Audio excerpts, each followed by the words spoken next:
This is Community Matters, and for the next 45 minutes to an hour, we'll have a mix of music and conversation. Music and life is one of the straplines of the station, and someone in the studio today knows a lot about life in Plymouth, and that's John Hamblin, the Chief Exec of Shekinah. John, it's a pleasure having you in the studio again, and I haven't seen you for a while, I don't think. I suppose David talked with you last time. Yes, it was Dave I had the last interview with, so yeah, it must be maybe 2 years. Yeah, a couple of years now. Couple of years. I think. It was pre-Christmas, and we were saying it'd be good to get together in the new year, and then we never did that. You've been Chief Executive of Shekinah, over 20 years? I've worked at Shekinah for 23 years this year, I think. And I took the Chief Exec post in 2010, so 13 years as Chief Exec. Yes. Okay, all right, okay. So that's a lot of lived experience working in Shekinah's work. Yeah. Yeah, I keep saying I'm still there because I'm totally unemployable anywhere else. But I can't believe that's right, but we'll go with that anyway. Yeah. So as an unemployable person, make sure you don't say anything off topic that will get you sacked from your job. Absolutely. Yeah. Actually, I love having you in because you are passionate, you don't pull punches, and you're straight, but also you're very informed in what you say. You're talking from your experience. Yeah. What's the picture like in Plymouth at the moment, John, of people, the homelessness picture, people not having their own homes? It's not good. I mean, I think, to put it in context, it's not a Plymouth issue, so I think we need to be careful. This is a national issue, but I only said in an interview yesterday, 23 years at Shekinah, the biggest number of rough sleepers I've ever seen or dealt with, and I think the challenge for us as a city is that there is nowhere for these people to go. So staff find it difficult. We're there to do a good job. We're there to try to get people off the streets into homes, and life is difficult as a member of staff when you've got to be saying to people, "I've got no options for you." The housing crisis that we currently have, not just in the city but nationally, is just off the scale. I was saying to you earlier that we did some googling on Rightmove yesterday, and there were no single units of accommodation at local housing allowance anywhere in the city available. So that means that even if you had someone who with many complex needs, you think, right, we could actually put this person in a good position, a better position than they are. It's let down by the fact that the rents are so high, they just can't get there. Yeah, and we've got hostels in the city, and hostels do a good job, but they're perpetually full. And a lot of people don't want to live with 40 or 50 or 60 other people. They want I've said it before when I've been on here, people want a place to call home. They don't want a hostel. They want a front door that they can shut and feel safe behind. And it's just something we can't offer people at the moment. So I guess for some of the staff in Shekinah, it does feel like, the little boy with the finger in the dike at the moment. That's what it feels like. Does that demotivate you when you're working? Does that make it really hard to keep getting up every day to do the job, or are the wins enough to keep you going still? No, I kind of think it kind of makes me angry. And I guess I kind of use that anger in a good way. So I think it probably, if anything, makes us all a bit more determined, but it is difficult. It's difficult. I mean, the work, as you well know, it's difficult enough as it is, and then just to think you can't offer people a housing solution, which is one of the things they desperately need. It's tough, but we, in true Shekinah style, we rally around and give each other a hug and laugh and cry and swear and shout and scream and do all the other stuff to kind of gather and kind of dust ourselves down and get up and do it again the next day. I mean, I've been recently talking with Tracy from Salt Southwest. Listeners probably catch that interview on the station, and she was saying caring for her team is a big part of it. Like the team themselves involved in complex issues with people in a very traumatic way.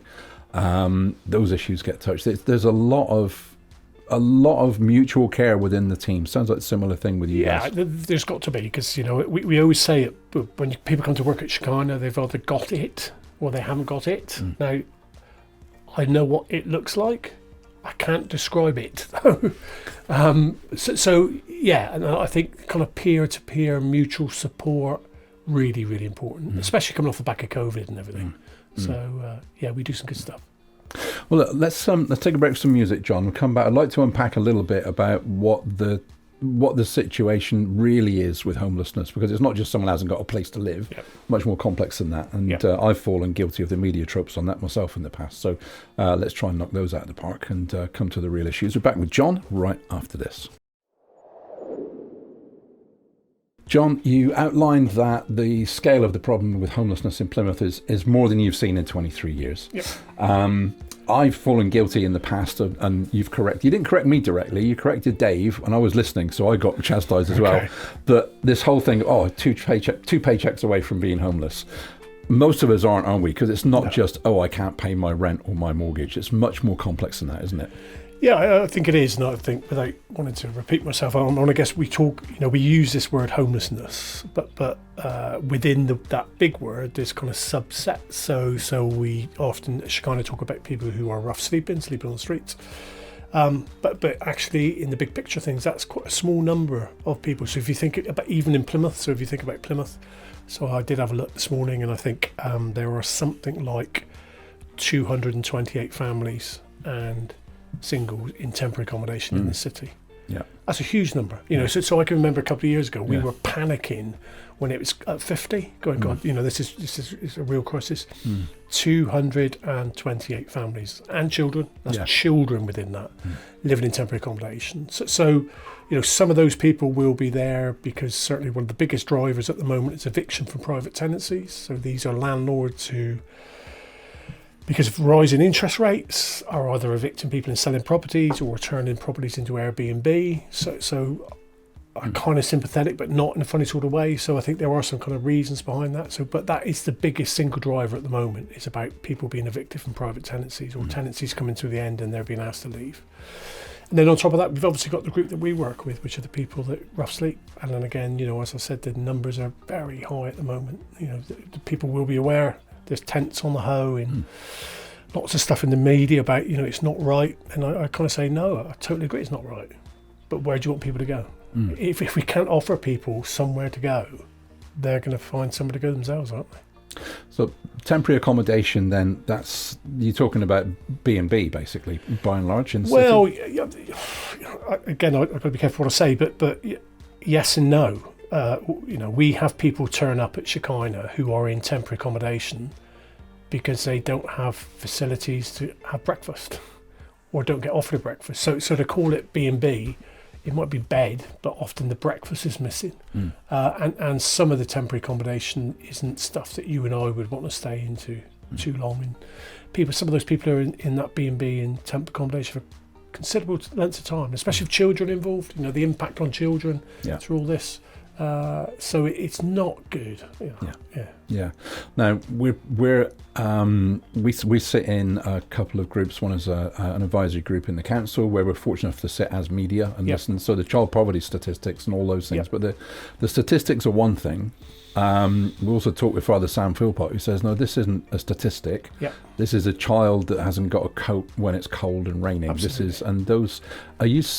The increase you've seen in homeless people on the streets in Plymouth, are there children out rough sleeping? No, I would say that the city are very good, from a safeguarding issue and stuff. So not rough sleeping, but what we also do know that we have a unhealthy number of young people in temporary accommodation.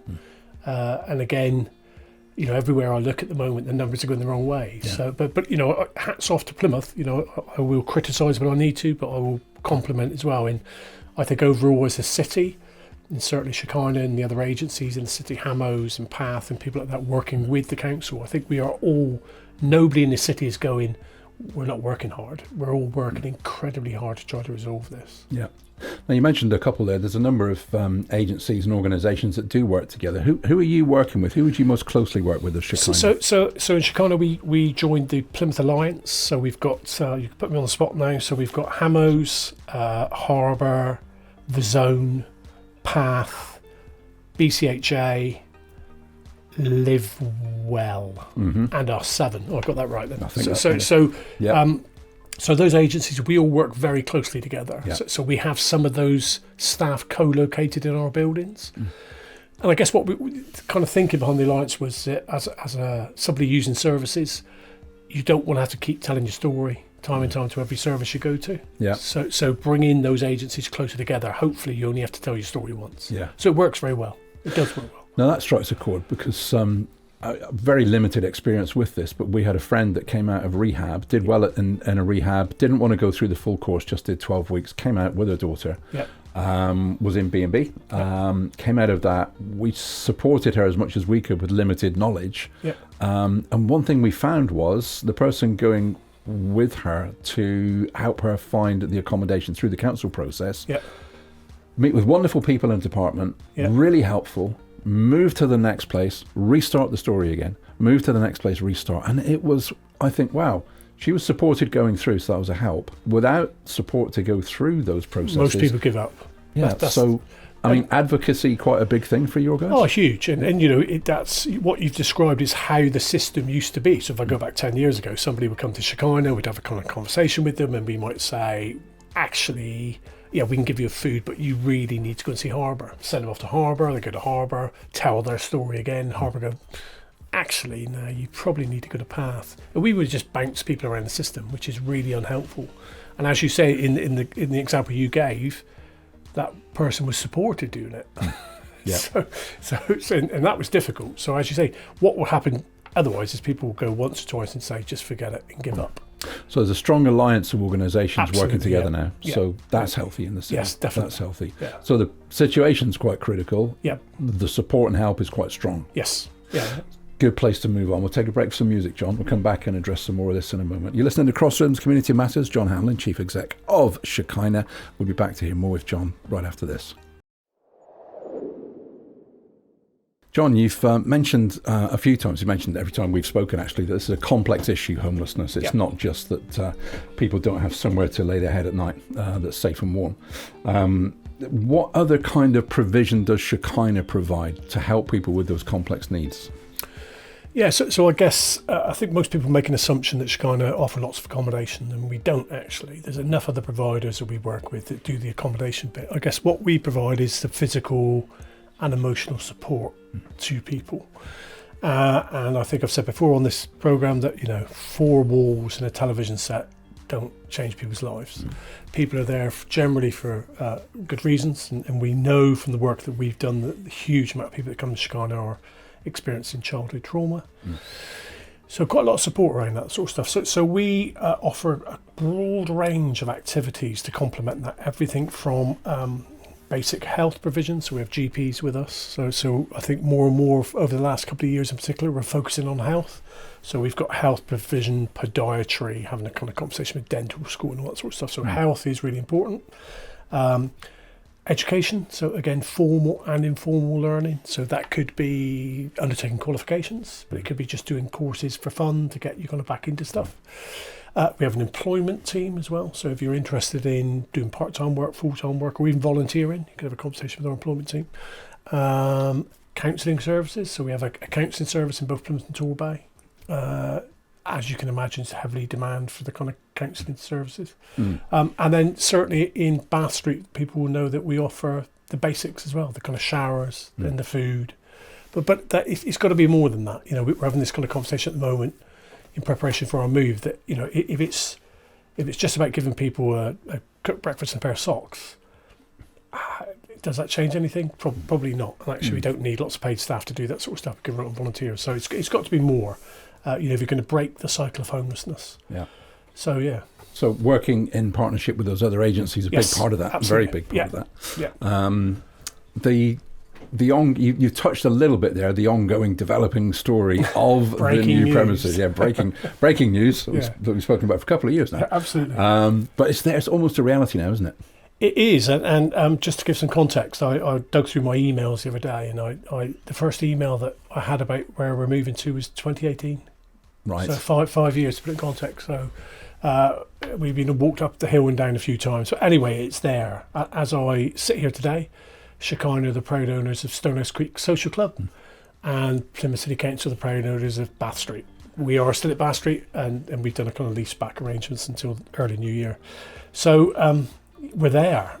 With the construction, Oberdare construction are in there as we speak. Yeah. Works have commenced.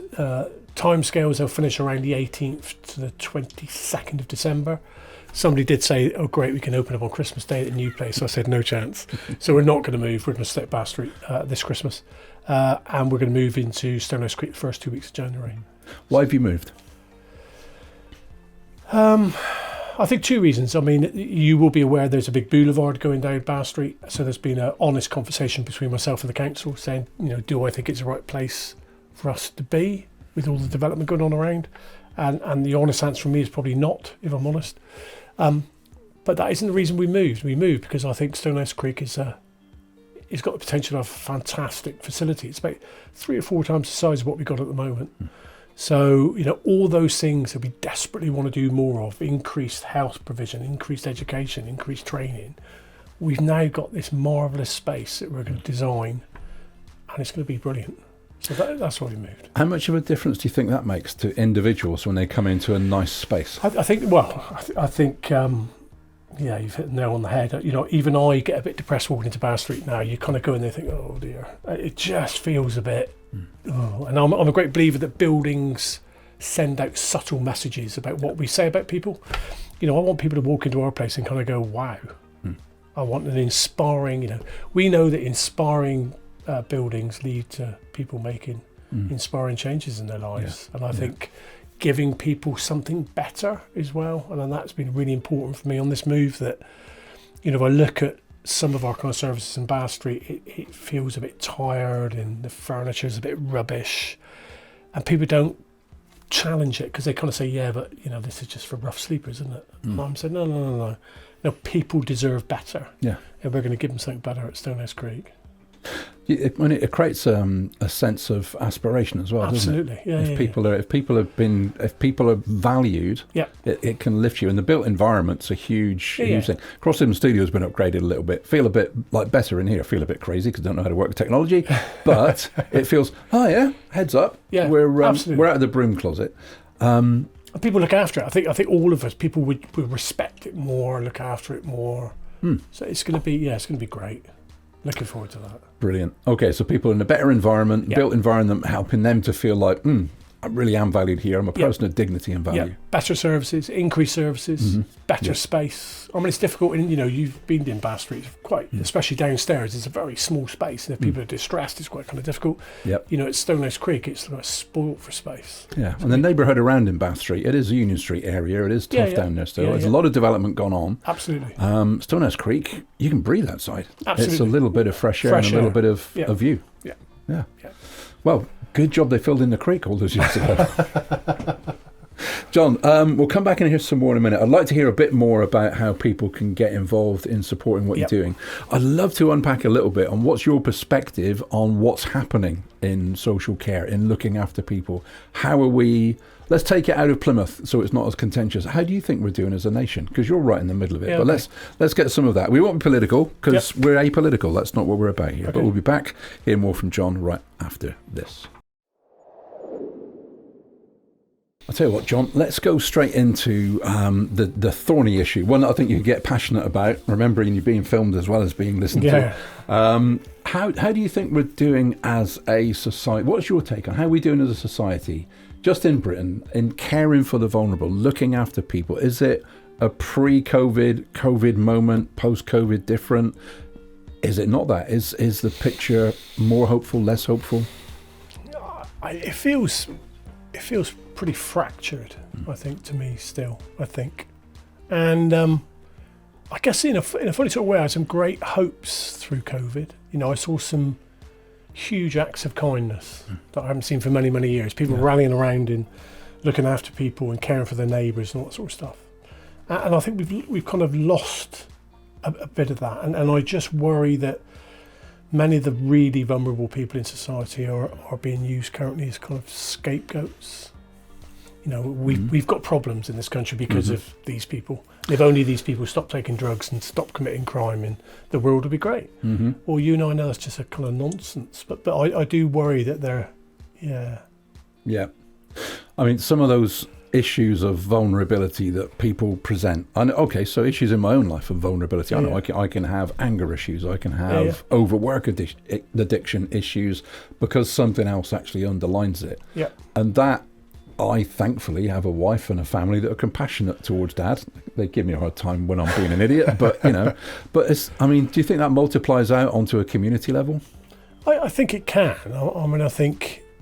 I I think a better understanding. I know we're talking national, but if I bring it back to Plymouth, I think there's a better understanding in the city now. Plymouth has aspirations to be a trauma-informed city, and you and I know that. And I think I said earlier that many of the people that come to Shekinah, some of the reasons they come to us is about childhood trauma, or trauma later in life that has been unresolved. So I think there's been a huge investment, certainly post-COVID, in the city around trauma-informed training.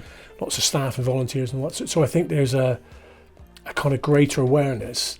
I guess with all these things, Ian, it's when these events turn up, the people that go to them are the people you'd expect to go to them, and they're not necessarily the people we need there. I knew those people would be there because they're good people. Yeah. Actually, I don't want them there. I want this group of people over here to come and listen to this stuff. So the people that aren't currently engaged. Aware. Yes, engaged. Exactly. Yeah. And how do we kind of break through that stuff? And I guess it's difficult, isn't it? If you put it in the backdrop of, it's tough out there for everybody, isn't it? Rising inflation, rising interest rates. So people that I know quite well themselves are struggling. And then when people like me come along with my chirpy, what about this group over here? And they'll say, well, yeah, but we've got it tough as well. It's just difficult. We get into the blame. That's the bit I said. I worry they'll get into the, if only they stop. We've got to stop othering people. If only they stop doing this, I would be all right. Well, that's not right. Yeah, well, there's a number of things you've said there. I mean, the them and us thing is big nowadays. Oh, I think. huge. The inability or unwillingness to look at the problem. So forgive me for referencing Tracy White again. No, that's fine. But she was in the studio like 45 minutes ago. Yeah. And in context of church leaders have said to her, how can we address issues of adult survivors that have had sexual abuse issues as children? Yeah. And she said, talk about it from the front. Yeah. And their faces drop. Yeah. And it's that, I've got to do something. But I think there are leaders, not knocking churches, they've got a million other things they're doing. And then there's this thing to do. As you've said yourself, I've got all of these things to do. Yeah. But the people who turn up at the training events are the people who you'd expect to be at the events, the people who turn up. And getting the other people into the room, I mean, can you think of a way to do that? Can you think of anything to encourage them? I don't know. Helicopter flying over the city with some big loudspeakers. I mean, I don't know. I think it isn't, I think it's got to be done sensitively as well, because you can alienate people quite quickly. Yeah. So I guess it is that perpetual, as Tracy said, talk about it. Just every opportunity you get, just kind of have that kind of conversation. And we do it. You know that we've got quite a lot of corporate support in the city, and we often do presentations to businesses, and we talk about it. And what's interesting when we talk about it, some of the issues that we deal with on a daily basis. Guess what? They're in that factory down the road. Yeah. So them and us. It's not really a them and us. No. Well, I mean, we've all got problems ourselves. Absolutely. Anyway. We're all part of the problem, and we can all be part of bringing the solution. Yeah. Come on. I mean, that's a bit of a trope. It's a bit of a cliche, but it is because it's true. It's true. Absolutely it's true. Yeah. Let's take a break with some music, John. I haven't got a choice because we're going to run straight into the next track, actually, so we better do that. We'll come back and hear some more about the work you're doing and the wider context right after this. So, John, something you said earlier picked up on, and it rings a bell with me because I've looked at this quite a lot over the last couple of years. This them and us thing that can happen, that we can tend, I think we all can tend to, if there's a difficult issue, group people in a group, classify them, and think, right, I've got that pegged, I know how I think about those kind of people. Yep. But then that becomes prey to some serious lack of understanding on a one-to-one basis of people.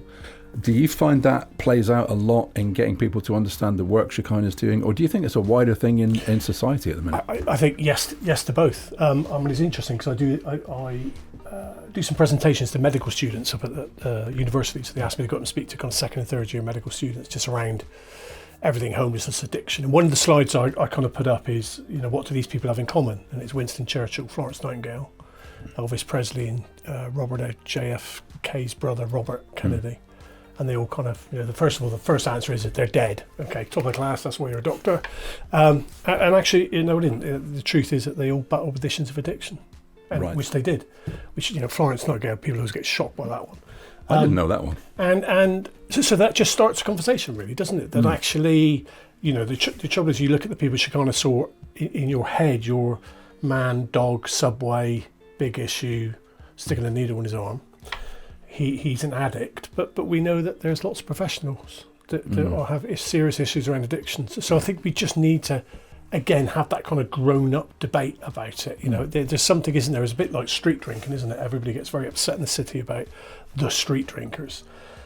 Yeah, but we do, but we don't on a Friday and Saturday night on the Barbican. When there's 2,000, 3,000, 4,000 people rolling around vomiting all over the place, we kind of go, yeah, but it's good for the economy. But no, we can't have that chap in Frankfurt Gate. We need to get him arrested. So I think there's lots of kind of double standards around this stuff sometimes. Yeah. So just having the debate's healthy.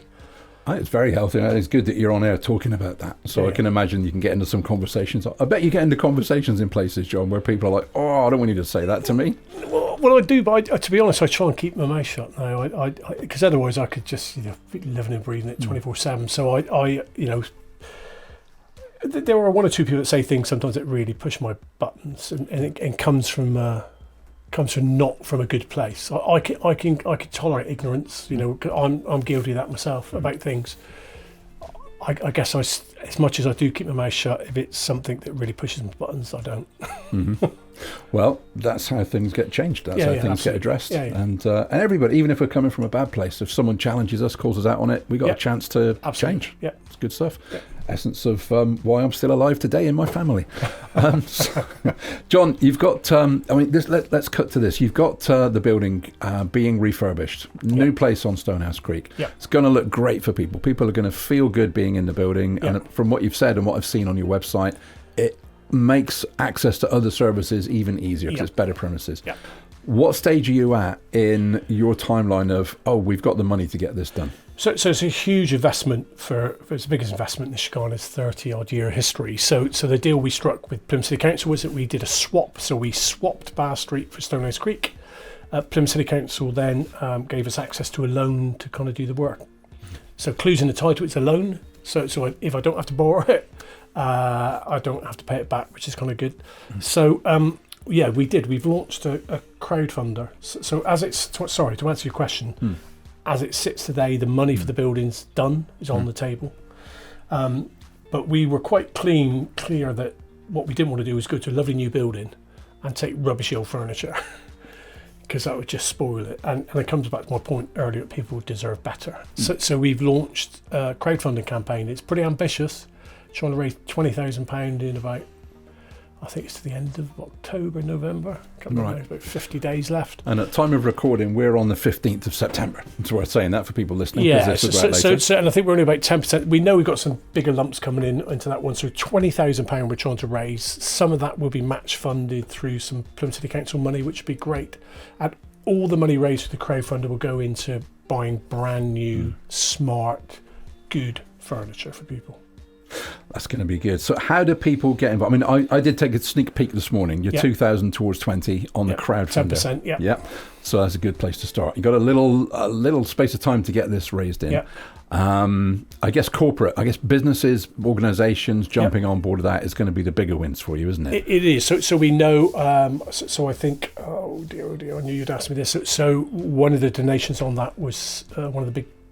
You got Jewson's, I think you got Wolferstan's, Jewson's, Bolford Beatty. I think Bolford Beatty were there. So some of the big kind of corporates are putting in. We've got some individual donors who have supported us, who've rung us and said, look, we're going to put some money in there, just keep an eye on it.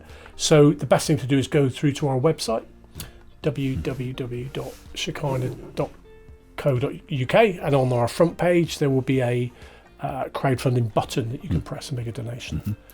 And if you can't get that website, just put Shekinah in your search engine. There's not many of them around. Yeah, exactly. You'll find us. And the good thing is, I think crowdfunding's changed a bit now. So even if we don't, I think it was, if you didn't raise your amount, you'd have to give it all back. Now you can, if you only raise 18,000 or 15,000 or whatever it is, all that can be used. You just won't get the match funding, which would be a shame. So that's what would be nice to get to the 20,000. Because you get that matched, and then you're really starting to work really well for you. Yeah, absolutely. Yeah. Exciting times. I mean, there are organisations out there that have got corporate budget for whom that would be a doable thing to significantly support that, isn't there? But Widows Mite, anybody donating anything is a help, isn't it? Yeah, and I think what we've said to people is as well that if you want a room named after you, or a whatever, or a nice plaque on the wall, we're happy to do that as well. So a lot of philanthropic donors don't like that, though. they don't. But some people Yeah, do. Some people do. So we're not discounting anything. So just have the kind of conversation with us. Yeah. But what I can guarantee is that people give in through the crowdfunding, every penny that goes in will go in on furniture. That's great stuff, John. Back to hear a little bit more about this in just a moment. Christmas is coming at the time of recording. I didn't want to say that. And we're in September, we're going to say. But anyway, Christmas is coming. What's the shape of that with Shekinah's work? What does that look like for Shekinah? What does that look like in terms of how... is the problems worse? The hopelessness of it must be tough for people. Yeah, I don't... Yeah, I mean, I think it... it's a kind of... A dog is not just for Christmas type thing, isn't it? So for some reason, lots of people listening... think about homelessness at Christmas. I don't think it's any worse. That said, I think it is a particularly difficult time of year for people. People, regardless of whether they're sleeping rough, will have some memories of potential Christmases and what it is all about, being around family and that sort of stuff. So it can be quite lonely, quite difficult for people, really. So I think it's always a kind of tough time of year. And often I've heard people say they just want to kind of shut their eyes on the 22nd of December and kind of wake up in the 28th, 29th when all the madness is over. So I think it is difficult. I think it's going to be a very special and quite poignant Christmas this year for us at Shekinah. After 30 odd years in that building, we will be hosting our last Christmas lunch there. Yeah. I'm actually, from a sins, volunteered to go and cook the Christmas dinner. So I'm going to be cooking the dinner with some other people. So did Shekinah start in 91 or 92? I get it mixed up. 92. Yeah. 92, I think. Yeah. So it's a long old time. And I think, I don't think we started talking about it. And I think it's easy to say when you're just walking away from a building, but there's huge amounts of memories. And, I think about all the kind of staff I've worked with over the years and known to other people. Wendy Chapman to this world, sadly no longer with us. So I think it will be, it's going to be an interesting move. Everybody's excited, but I think there'll also be that, it's people like me, I can't wait to leave. But deep down inside, there'll be a big tug. Yeah. Well, there's an emotional attachment when you've got a building. I mean, you've said it yourself. So you're investing in good premises because people attach to that something of their own worth and value. Yeah. Your folks have got years invested in a place. That building represents people that they've known. Yeah. Some that have really gone on and made it. Some people for whom the story's been sad. Yeah. There's real stuff there. Yeah, thousands and thousands of stories. Yeah. If you think about the kind of people that have walked through that building over the years. So to capture all that would be an interesting one. It would be. John, I don't know how you guys all do it. I'm talking with other people in the sector doing tough jobs and daily being confronted with other people's trauma. It's quite a difficult thing. How do you kick back? Here's the thing. How do you kick back? What does John Hamblin do at the end of the day to be sane with family? Go and carve a spoon. Carve a spoon? I've heard of this, the wooden spoon making. Yes, so I do a lot of kind of green woodworking and spoon carving. And there's something very... very therapeutic about spoon carving. Everybody in their life should be carving a spoon. So one of the things that we run at Shekinah is something called the Learning Exchange. Yeah. So that we offer 101 different kind of courses. In myself and a chap called Mark Bignell, who's the chief executive of Hamos, we run the spoon carving course. So we've run about 4 so far. And people are so proud after 3 weeks of running around with their spoon and hey, look what I've made. It's quite great. So I would love to do that. Yeah, that's one of the things I do. I there's some other stuff I do. I kind of, I've got a kind of great supportive wife and a family and walk the dogs and which is good. But my real release is my woodworking, green woodworking. Yeah. So what's working with green wood? Obviously. Yeah, not seasoned wood. So if I was to try to get my carving knife on this desk that I'm leaning on, I would have very sore fingers and hands in a short space of time. So with green woodwork it's green. It's recently been cut. It's easier to carve. But the beauty of green woodwork, and especially when you start making bowls and things, is as it dries, it changes shape.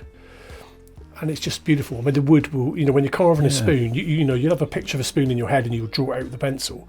And I say to people, the wood will tell you how the spoon's going to look because the wood always wins.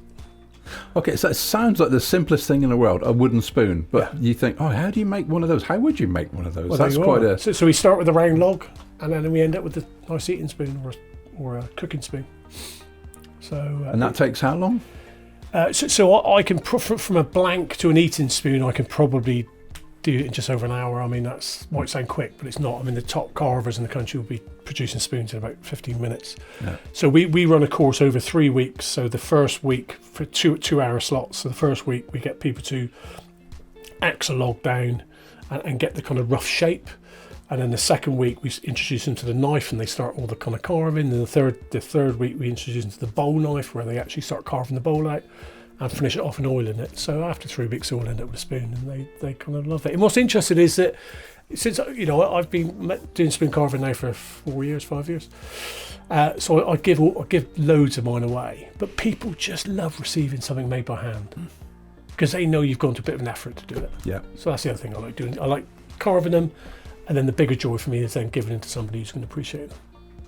That's my thing at Christmas the last few years, has been making homemade chili jam and marmalade with various connotations of flavour. Most of it goes down well, but it is that, someone made this. Absolutely, that's nice. yeah. I think we need to get back to a bit more of that. Absolutely, yeah, love it. I'm up for it. Let's go completely off grid, carve spoons and eat chili jam and marmalade. Chili jam, come on. Job done. John, absolute pleasure. Thank you ever so much for coming in again. Thank and you very much. Hope this is supportive for you. Hope people can get in touch. And we'll just remind people again, if you want to support Shekinah's move to new premises at Stonehouse Creek, then check out Shekinah's website. There's a crowdfunder going on as well. Look for Shekinah, look on their website, get the link to the crowdfunder, go up there and donate. If you know somebody, if you are somebody that's running a business or a large organization and you're thinking, my goodness, I've got to spend this corporate social responsibility budget, where can I put it? There you go. And obviously for us as well as a community radio station, but no, this is all about Shekinah. So John, thank you ever so much for coming in. Thank you very much. And hopefully we'll see you again in the new year, although I won't say when and where, but you're going off for a trip. Maybe you'll come back and tell us about that at some point. Yeah, maybe I'll do some spoon carving out there. There you go. Antipodean. I gave it away. Spoon carving. Yeah. Well, that's it for Community Matters today, folks. Thanks for staying tuned. Don't forget, more music and life all day, every day on Cross Rhythms. And we'll catch you again next time on Community Matters.